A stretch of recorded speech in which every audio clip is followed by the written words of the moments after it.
चौथार, पुनरास colony, Sagwara.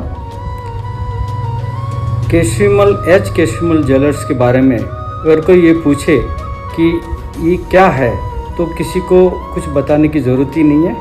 बहुत ही पुराने समय से, जब से मैं समझता हुआ हूँ तब से मैं जानता हूँ कि एच केशरीमल मतलब ये हुआ कि शुद्धता की गारंटी, इसके अलावा और कहीं कुछ भी सोचने की ज़रूरत नहीं है।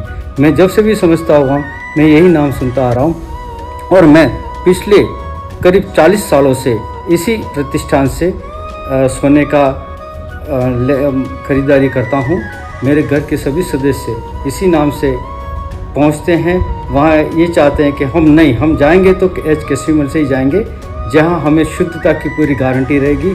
वहाँ का स्टाफ, वहाँ के मालिक बहुत ही मिलनसार प्रभाव के हैं। हमें जो भी समस्या आती है कभी भी, तो वे तुरंत इसका हल कर देते हैं। और मैं चाहूँगा कि ये एच केशरीमल ज्वेलर्स जो है दिनों दिन प्रगति करता रहे। हमारे जितने भी रिलेटिव हैं जो बाहर से हैं, मेरे बहुत सारे मित्र जो गुजरात में हैं, रतलाम में हैं, वो भी यहाँ सोना लेने आते हैं। तो मैं इनसे बहुत बहुत शुभकामनाएं देता हूँ। इतिहास नहीं पढ़ोगे, इतिहास को नहीं समझोगे, तब तक आप आपके खुद का इतिहास नहीं समझ पाओगे मेरे भाइयों। आज की तारीख में मेवाड़ राजवंश के साथी हमारे इस क्षेत्र में निवासरत हैं, जिन्होंने वीर सिंह ने डूंगरपुर के आकर के डूंगरपुर में राज स्थापित करा। और उस समय हमारे इस क्षेत्र में अरावली की इस गोद में आदिवासी भील कबीलाई राजवंश था। हमारे कबीलाई शासन व्यवस्थाएं थी, पालवी गणतंत्र शासन व्यवस्थाएं थी। उसके जीते जागते उदाहरण हैं। हमारे यहाँ एक कहावत है, हतरा पाले में 18वीं वागोड़।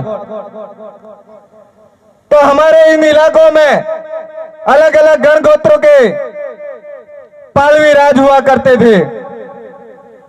मैं कहना चाहूंगा आज की तारीख में उदयपुर के राजाओं के बेटे डूंगरपुर में आकर के अपना राज स्थापित करा और आज आप इस क्षेत्र में निवासरत हो। लेकिन हमारे राणा पुंजा भील के जब बोर्ड लगाए जाते हैं, जब हमारे महापुरुषों के मूर्तियां लगाई जाती है, तब आप रोकने का प्रयास करते हो। जब 12वीं सदी में डूंगरपुर में भील राजा डूंगर बरंडा को मार करके इन लोगों ने डूंगरपुर में अपना राज स्थापित करा था। और उसके बाद सोमदास के समय, महारावल सोमदास के समय, मांडू के सुल्तान गयासुद्दीन ने डूंगरपुर पे आक्रमण करा। उस समय इतनी भयंकर स्थिति थी कि उसका सामना नहीं कर पाए। तब बिलिया के रौत काला, माला रौत का पुत्र काला ने अपने स्वाभिमान के तहत डूंगरपुर में आकर के गयासुद्दीन की सेना से लड़े और वीर गति को प्राप्त हुए। आज की तारीख में डूंगरपुर का ये रामपोल दरवाजा, वहां पे एक शिलालेख है, उसमें यह उल्लेख है कि गयासुद्दीन ने आकर के डूंगरपुर पे चारों तरफ से घेर लिया और आक्रमण करा। ऐसी स्थिति में इन लोगों ने अपनी आहुति दी और उनकी एवज में सोमदास का पुत्र गजपाल, मारावल गजपाल सिंह ने और उनकी महारानी ने, लीलावती ने बिलिया में नगरवाव का निर्माण करा। शायद यहां पर बिलिया से है, उनको पता होगा। इसके बाद की एक और घटना ऐसे देखने को मिलेगी।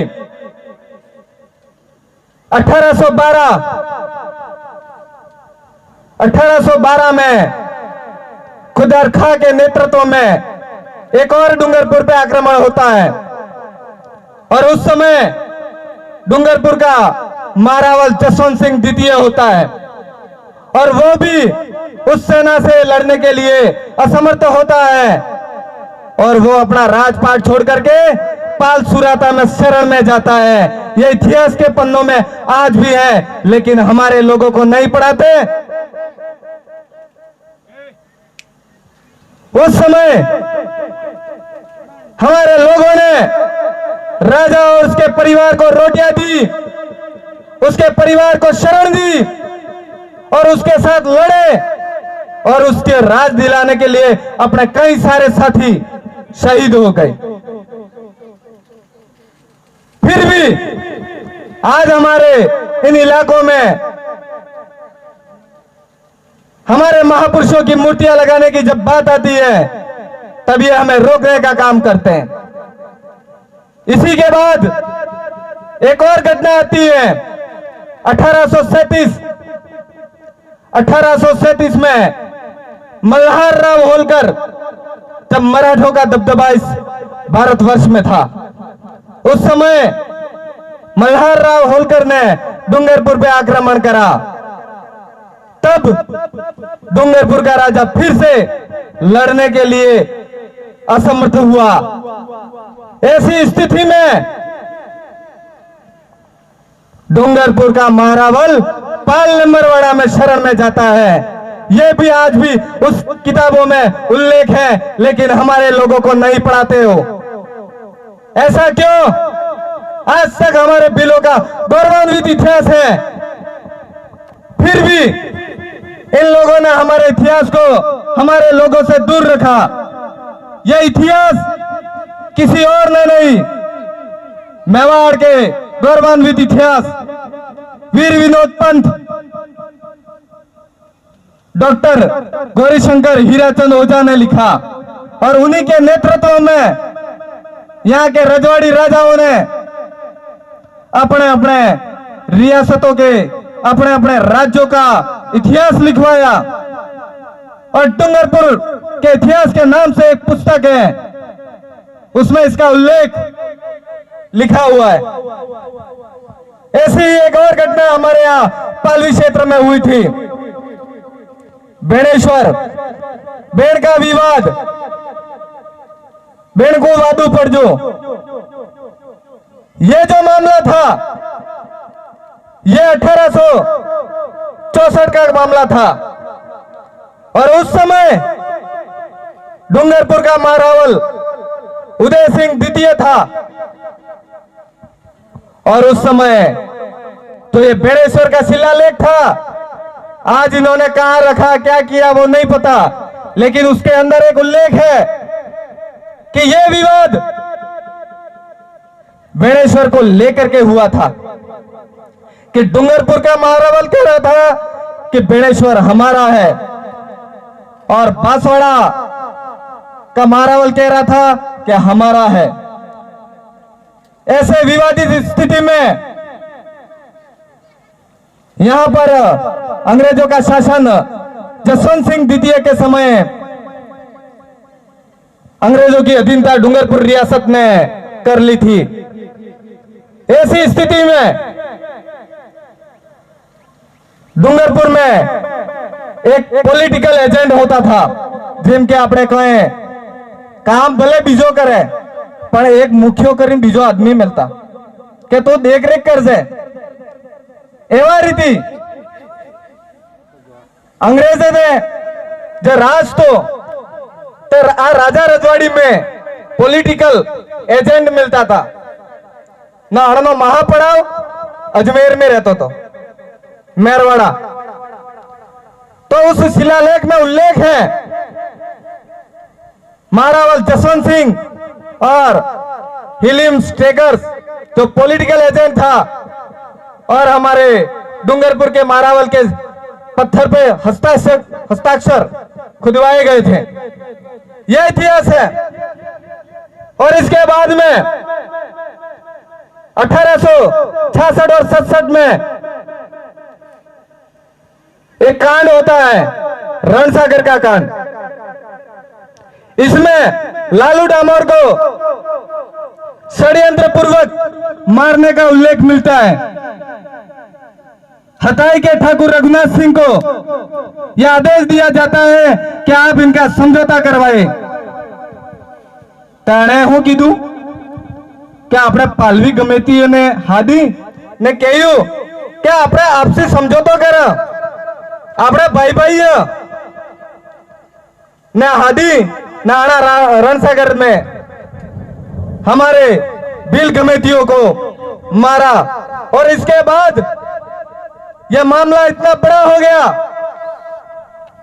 जब सिंधियों को के बेड़े को यहां भेजा गया था।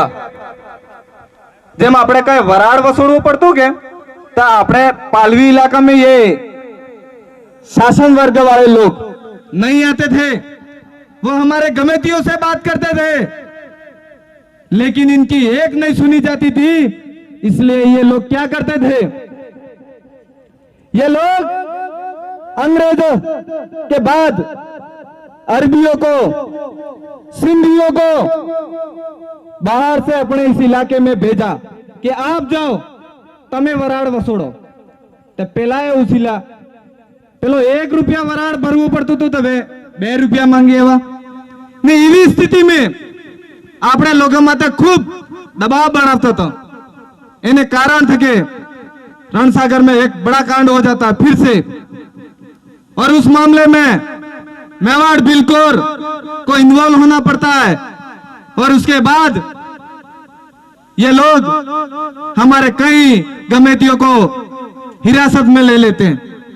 ऐसे कई सारा इतिहास है, डूंगरपुर में ही नहीं हमारे उदयपुर में भी बहुत बड़ा और बहुत ही गौरवान्वित हमारा इतिहास है। लेकिन आज की तारीख में यह इतिहास हमारे लोगों को नहीं पढ़ाते हैं। हमारे महापुरुषों के पीछे सिंग लगा दिया, मात्र इतिहास के साथ साथ हमारे महापुरुषों का सम्मान के साथ में भी हनन किया। मैं ये कहना चाहता हूं कि आप लोगों ने मेवाड़ में इतिहास में एक चीज पढ़ाया जाता है, मेरपुर का मुखिया राणा पुंजा बिल बने थे, तो ये पानरवाम को जोड़ रहे हैं। मैं उस पे एक सवाल करना चाहता हूं कि इनके राजवंश कहते हैं कि हम राजपूत हैं, तो पहली बात कि राणा पुंजा बिल पुंजा आज तक किसी भी राजपूत कम्युनिटी में किसी भी राजा का नाम हमने नहीं सुना। पुंजराज था लेकिन पुंजा नहीं, और उनके पिता का नाम दूधा सोलंकी, दूधा भील। आज तक किसी राजपूत का नाम दूधा सिंह सुना है या दूधा भील सुना है? होना चाहिए था तो दूधा सिंह लिखते, राणा पुंजा सिंह लिखते, नहीं किया। उनकी माता का नाम केहरी बाई लिखते, केहरी कुंवर। कहां मेल खाता है? कहीं मेल खाता है? तो फिर ऐसा इतिहास हमारे लोगों को गुमराह करने के लिए बना रहे हैं। महाराणा प्रताप को महाराणा बनाने में जितना संघर्ष हमारे बिलों ने किया है, इतना शायद किसी उनके रजवाड़ी सामंतों ने सहयोग नहीं करा है। जब अकबर की दबदबा इस पूरे भारतवर्ष में था, ऐसी स्थिति में महाराणा प्रताप के साथ उनके सगे भाई भी खड़े नहीं थे। वो अपने आप को राजा बनाने के लिए हर किसी के शरण में जाने के लिए मजबूर हो गए थे, और ऐसी स्थिति में भीलों ने शरण दी है। हमारे बाप दादाओं ने, हमारे पुरखों ने इनकी शरण दी है और उनके लिए लड़े। इसलिए जो इनके वंशज ये जरूर कहते हैं कि हम राजपूत हैं, समय रहते घर वापसी कर लीजिए, नहीं तो आने वाले समय में आपके खुद के वंशज आपको जूते नहीं मारे तो संभल जाइएगा। इसी के साथ मैं एक बात कहना चाहूंगा, वनवासी नहीं आदिवासी हैं हम, वनवासी नहीं आदिवासी हैं हम। आदिवासी ही नहीं, इस भारत देश के मूल मालिक है हम। जय जौहर, जय आदिवासी, जय बिल प्रदेश, आप सबकी जय। आपने हमारी बात को सुना, धन्यवाद, जौहर।